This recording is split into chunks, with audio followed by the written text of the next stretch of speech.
Welcome to the Diary of a Manager, your go-to resource for actionable managing tips, insights on management concepts, and effective ways on how to manage yourself. With your host, Brunello. And now, here's the show. Today we have a very special guest. She's a lawyer.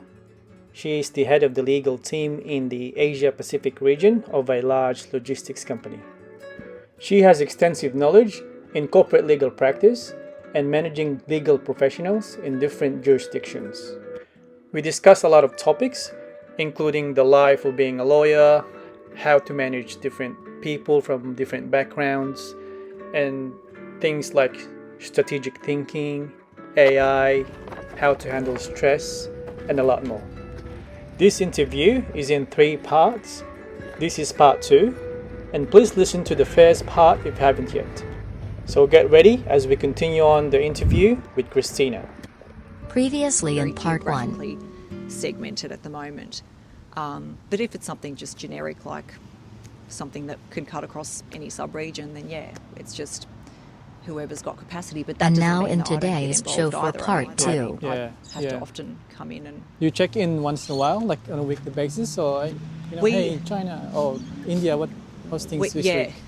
We try and have regular catch-ups with the whole team, like the whole group team, but there's just been a couple of changes lately that has meant that we've had to delay those regular catch-ups. But yeah, look, as often as we can, we do check in with the team just to make sure that everyone is tracking and doing well. But yeah, one thing I always do say to people is don't just ping me, don't ever hesitate to just ping me or send me a Teams. If I'm not responsive, send me a WhatsApp.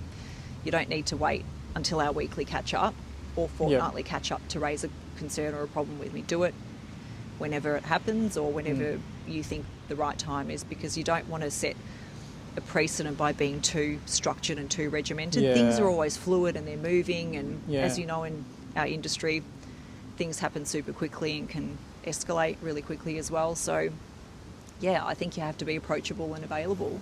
Yep, and then you do it as you need it. Because some managers, they do tend to, I've noticed some of them do like a huddle, or every Monday morning do this, catch up. But you don't have to if there's nothing for the week, because you might just do it, as you said, on a case-to-case basis, right? Just because you've been doing it every Monday doesn't mean that you need to do it every Monday. Correct. And things might not blow up until Tuesday. And so what then happens? Do you have to delay the problem being escalated until the next week's huddle? No, of course it has to be raised before then. But look, we do, it's one of the things that now my team is a little more cemented and the changes are kind of virtually finalised. Putting in place a regular catch-up is super important, but then I also have to be cognizant of the cultural differences as well, because not everyone may necessarily feel comfortable raising issues or concerns in a forum with various people in it. I do have sub-regional catch-ups regularly with the team as well. So, yeah. Talking about cultural differences, it's a good segue, because obviously with a role like yours, managing the legal team and in Asia Pacific, obviously you have a number of jurisdictions there. Singapore, there's a lot of countries there that may have a different legal structure. For example, Singapore under common law, or India common law as well, because historically they've been colonies of the UK. India's not underneath me anymore, by the way. Okay. It was, but it got removed. Yeah. So with these different jurisdictions that have different legal structures, when you first took on the role of, being head of Asia Pacific Legal, how do you approach it? Do you do a little bit of research in each country's legal structure, or do you get some input first from the local person, and then based on that initial feedback, you do your research on a particular case, for example? It's been a learning curve. I was thrown into the Asia Pacific role pretty much. I didn't get a chance to dip my toe in the pool. It was just head first all the way in at the deep end. And the reason for that was predominantly because I was double hatting and still looking after ANZ as it was back then. So how did I learn? Basically just on the job. But it was a little bit of both because for the most part I had a local team in 10 out of the 19 jurisdictions. There was a local person there. Yeah. Nine of those jurisdictions didn't have a local lawyer. So that was a challenge. Challenging, yeah. Particularly in countries where you have a JV partner and there are local laws that you have to comply with around certain activities like transport, for example. That's been a huge learning curve for me. The more you deal with that and the more you speak with the local team and even external local lawyers, the more you learn. So it's been a huge benefit for me because I'm starting to really understand how the different jurisdictions work. Yeah. But it's all been on the job, Yeah. Ronello, if I'm completely honest with you. It's been a year and a half, 2 years of just constantly every single day learning about something different. Yeah. Which has been amazing for me personally. And a challenge as well. Yeah. But a challenge, yeah. The different legal jurisdictions, plus the complexity of cultural differences as well. Yep. The way, because they have different cultures. Like for example, I remember in Singapore, in terms of employment law. You okay? Yeah, I'm moving around because this log's a bit hard. Same as here. I remember people when they wrote things on their employment records, they nominate or they specify their ethnicity in Singapore, because obviously in Singapore they've got like different ethnic backgrounds, Chinese, Indian, Malay, and others, and because of that they accommodated all these public holidays in Singapore.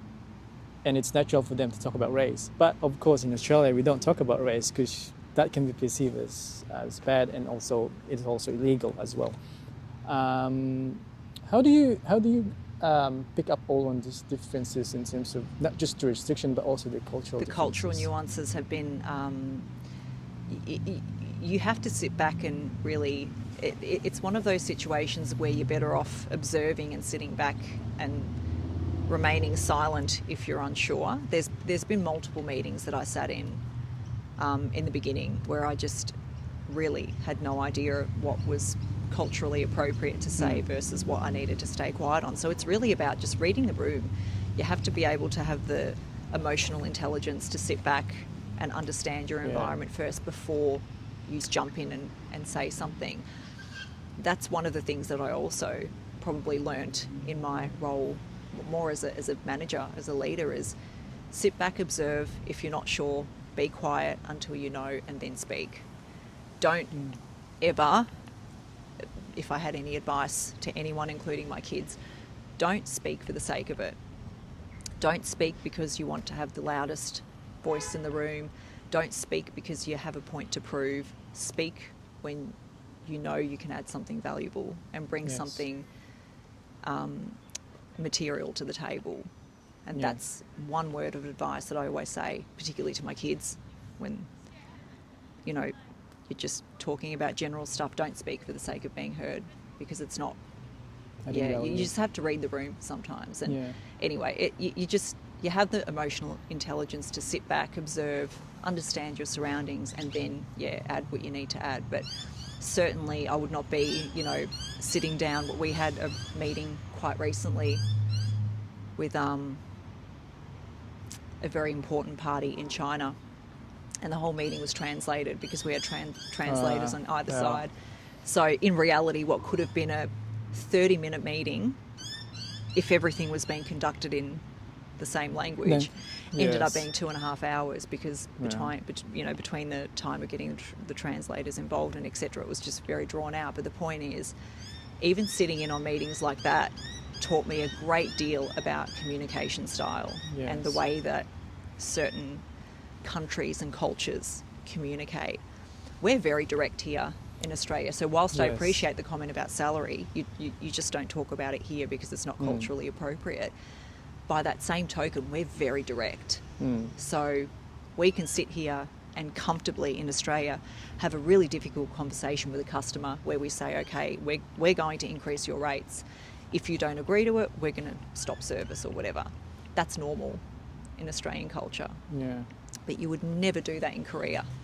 You would be, you would just be, your reputation would be in tatters if you ever attempted to do that in Korea to a customer who was renowned or really well known. So I think you just learn about the culture by absorbing it, taking it in, learning from the people on the ground, and just, reading the room as much as you can. You almost like to wear a different hat every time you talk to South Korea today. I'm going to put my South Korean hat today. but it is, I mean, it's, I think for the most part of Asia, it's pretty much this, like, it's pretty much the Similar. same. Yeah. It's probably only Singapore and Australia that are a little bit more, you can afford to be a little bit more direct and upfront. But for the most part, almost all the countries are the same in terms of the approach with customers and third parties and stuff like that. You just you're better off being reserved.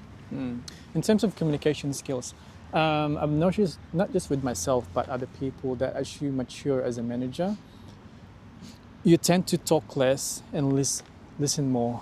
I'm not sure if that's true with you, and why do you think that is? Oh, I don't know. So my theory is that because you gain more experience and knowledge, you sort of accumulated all this knowledge within yourself, that you tend to. That's how is you. This for me how personally? You mentor. Do you mean? Yeah. That's how you mentor. Maybe that's how you. Because I think it goes back to how you mentor the new professionals. You wait for them to talk, and then once you listen to all the facts that being explained to you, then you start explaining to them. Oh, actually, did you consider this? Did you consider that? Yeah.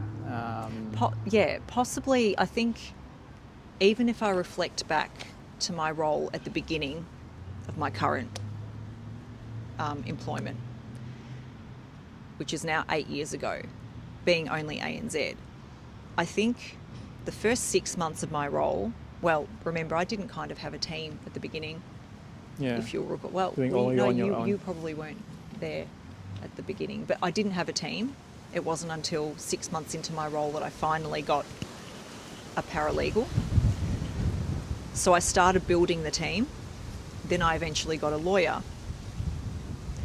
Once I had those, so thinking back a step, it was just knee deep. I was knee deep in work for that first chunk of time. Just catching up, trying to get the business back on track, because as I understand it, they didn't have a lawyer 6 months prior to me even starting. Yeah. Then I get my paralegal. Then I get a lawyer eventually. So I have 2 people reporting into me. It was at that point that I was then able to put in place some processes, some internal governance, some structure into the legal function, which meant, ICAPs, DERFs, filing contracts into PACT, having the contract management tool there. It was at that point that I think I was able to then communicate some of that process to the rest of the business. Yes. Because up until that point, it didn't exist. Yes. There was no process. So people would just come to legal with a contract from the customer and say, hey, legal, we need to sign this off, and the customer wants a returned copy by 5 o'clock tomorrow, executed. And I'd sit there and say, well, has it been redlined? Number 1. Number 2, has it been approved? Have you got an ICAP? Have you got the DERF? And so I spent the bulk of my time, once I had that team cemented, in training the business, and that's where I think it might not be a misconception, but I tend to talk more than I listen. Well, I think the talking forms part of the training that I need to do with the business in order to educate them on how to interact with legal, what to provide with legal, and how to manage their expectations when it comes to expecting things from legal. Because inevitably, it's the same challenge that every single internal lawyer in the history of companies will experience, is that people want things right away.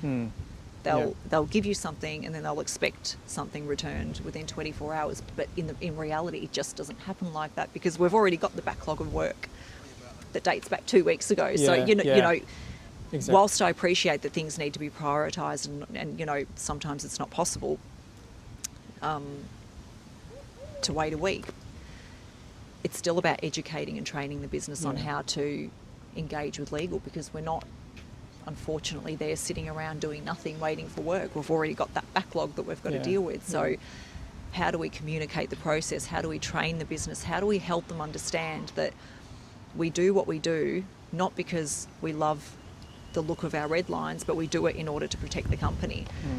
That's the biggest challenge.